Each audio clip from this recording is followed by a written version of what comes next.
Salut les amis du Patriot Inter, gars. Merci encore de la confiance renouvelée. Merci encore de continuer à vous abonner. Il y a un match Sénégal-Zambie. Le Sénégal qui l'a remporté 3 buts à 1 avec bien entendu le premier but bi nga xam ne ki ko indi mooy Ismaïla Sarr sur un penalty gannaaw bi combinaison amee bi nga xam ne ngi jógee ci Kalidou Koulibaly. Sadio Mané débordé def en profondeur pour Ismaïla Sarr ñu daal di koy fauché sur surface de réparation bi Ismaïla Sarr bi nga xam ne démb il a permis au Sénégal d'ouvrir le score sur un penalty qu'il a provoqué et qui a été transformé par Sadio Mané. Sadio Mané ainsi qui dépasse El Hadj Ousseynou Diouf en nombre de buts, mais également qui nga xam ne moom mooy Mamadou Diallo ancien international sénégalais. Sadio Mané démb mu dugal but bi nga xam ne moo tax Sénégal ouvre le score sur cette faute que vous voyez commise sur Ismaïla Sarr, l'homme en forme actuellement de Watford et du Sénégal. Sadio Mané qui a marqué le but, même si pour moi le tir n'a pas été fameux ni mu ko dooree baaxul waaye dugal na ko mu permettre Sénégal ouvrir score bi. 1 but à 0 si stade Lat Dior bi nga xam ne mi ngi doon renouer ak supporteru sénégalais yi Sadio Mané donc aujourd'hui qui a permis donc au Sénégal de mener 1 but à 0 mais match bi tamit am na continuité ndax premier mi-temps bi gis nañu Sénégal moom moo ko dominé ñu jàpp ne rek homme du match yi tamit après dinañ ci ñëw wax kan ak kan moo defoon match ak ñan ñoo def flop mais en tout cas dans les premières minutes on a vu que Sénégal am na lu mu construit ak un système de jeu 4-4-2 4-4 plutôt 4-3-3 bi kii di Aliou Cissé mettre en place ñu gis ne moom nee na 4-3-1-2 le mettre en place en tout cas Sénégal démb moo dóor équipe bii di Zambie 3 buts à 1 bu leen ne sax Zambie seen joueur yu bëri ñëw ñu woon ñu ñëw tamit si deuxième but nga xam ne Krépin Diatta moo ko dugal et troisième but également sur une très bonne combinaison qui est partie du côté droit ak li nga xam ne moom mooy Boulaye Dia mi dafa en profondeur pour Sadio Mané mi écarté sur le pied puissant du gauche Ismaïla Sarr dugal troisième but wu Sénégal Ismaïla Sarr donc passeur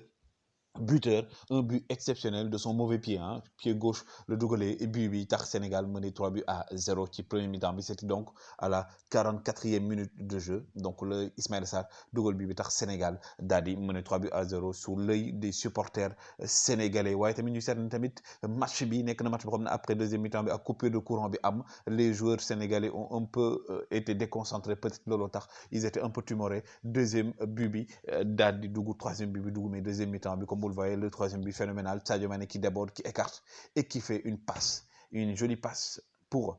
Ismaël Sarr d'un tir puissant qui ne laisse aucune chance au gardien zambien. Donc au Sénégal, Mour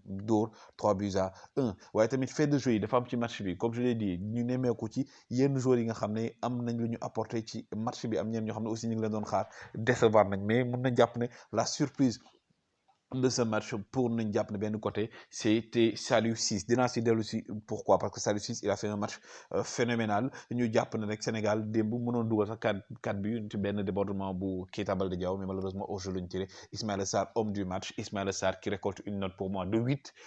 parce que il a fait une passe décisive il a quand je dis passe décisive c'est-à-dire que moom moo indi penalty bi moom moo dugal troisième but bi et également il est l'homme du match pour moi Sadio Mané également qui récolte une note de 7 parce que il a été donc au four et au moulin ci 3 buts yëpp Sadio Mané il a participé au jeu mais également dugal na butam bi keneen ki nga xam tamit def na match mi Krépin Diatta mi dugal deuxième but bi un superbe but hein, de Krépin Diatta qui a été voilà autour moom mi nga xam si milieu bi dañ ko indi woon une profondeur une tamit du jeu moom il a beaucoup apporté keneen nga xam tamit dugalul waaye pour moi il a une note de 5 mooy Boulaye Dia il a pesé sur la défense mais mon chouchou du jour reste gars yi ki nga xam ne mooy Nampalys Mendy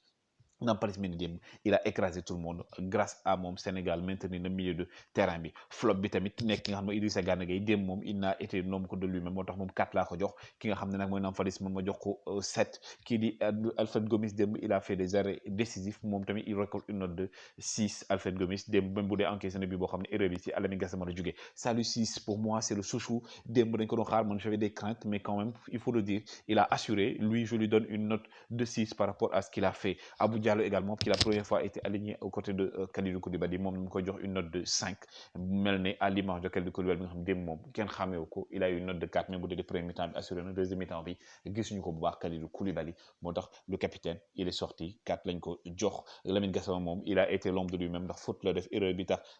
Gambie dugal bi ndax ci moom